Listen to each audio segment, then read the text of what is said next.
Heyo guys, my name is BetaEtaDelota, and today I wanted to go back to an old series I sort of did but never really took anywhere after the first installment, a positive look at furries. That old video I did on AnthroFox was kind of the reason why I wanted to start the series and have it focus on mainstream news, giving a positive light to the furry fandom. Back then, AnthroFox had just won the EVO championship for Dragon Ball FighterZ, and their passion for both fighting games and the furry fandom made it into the mainstream media. But during that time, for once in a blue moon, the event painted furries in a better light, not just in terms of us existing, but that were not a bad thing at all. AnthroFox had shown that it was okay to be a furry along with what you may pursue in life as a career or even a different hobby with it. But I guess with semi-recent events relating to AnthroFox and my resurfacing interest in gaming and streaming, I really did want to give this series a shot again, but give it a broader focus. So to really start things off, let's go back to my video on 3D furry models and their applications in FaceReg. You don't have to have seen that video to know what's going on now, although you should totally watch it if you haven't. But just know that FaceRig is a program that can sync your webcam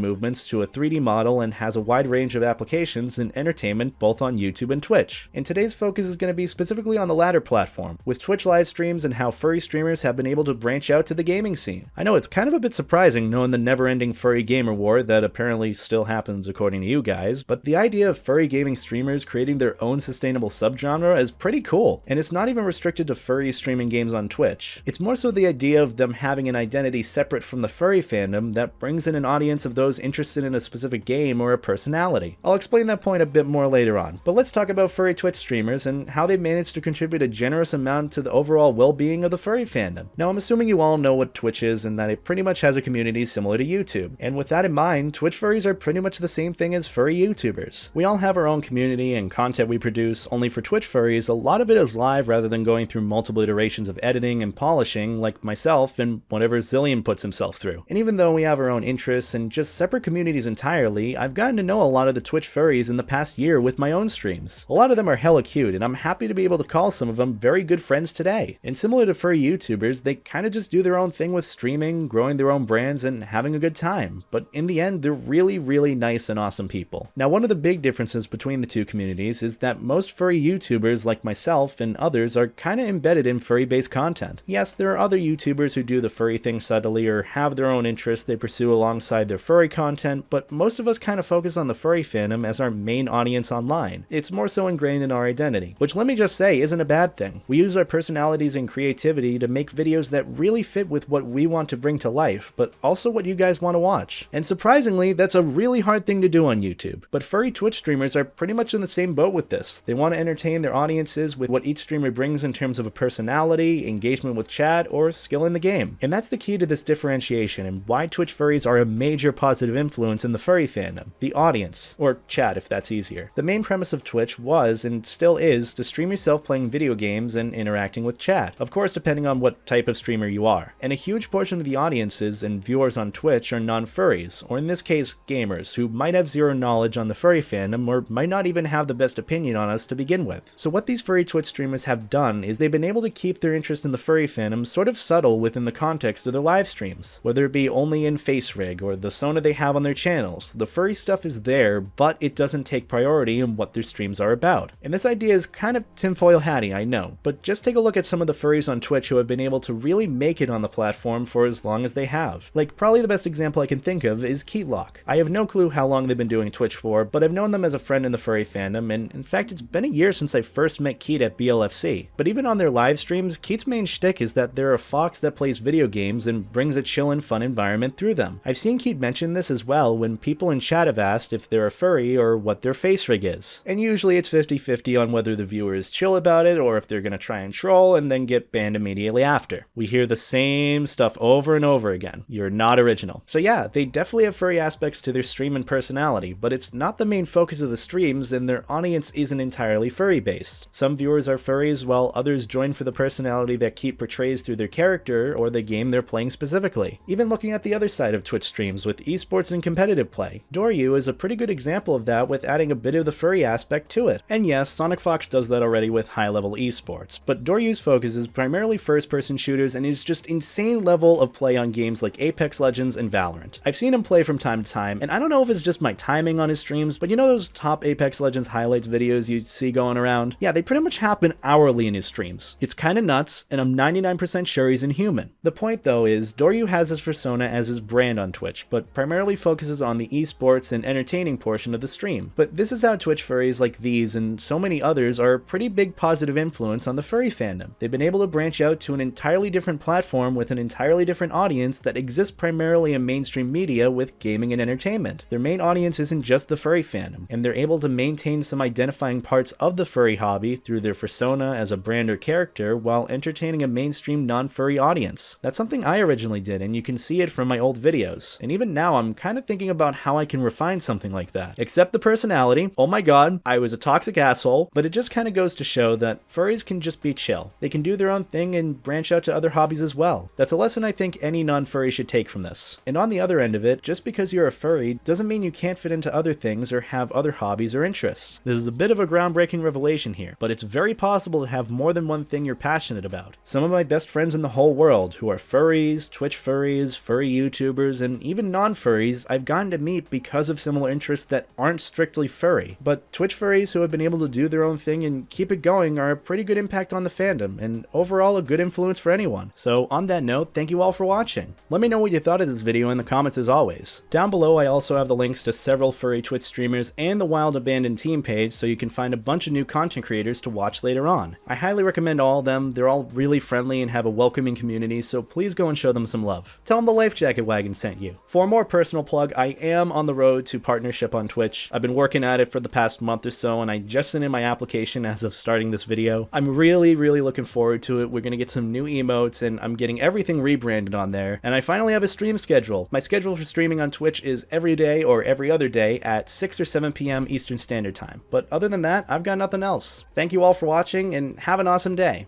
And as always, stay Life Jacket. Take care.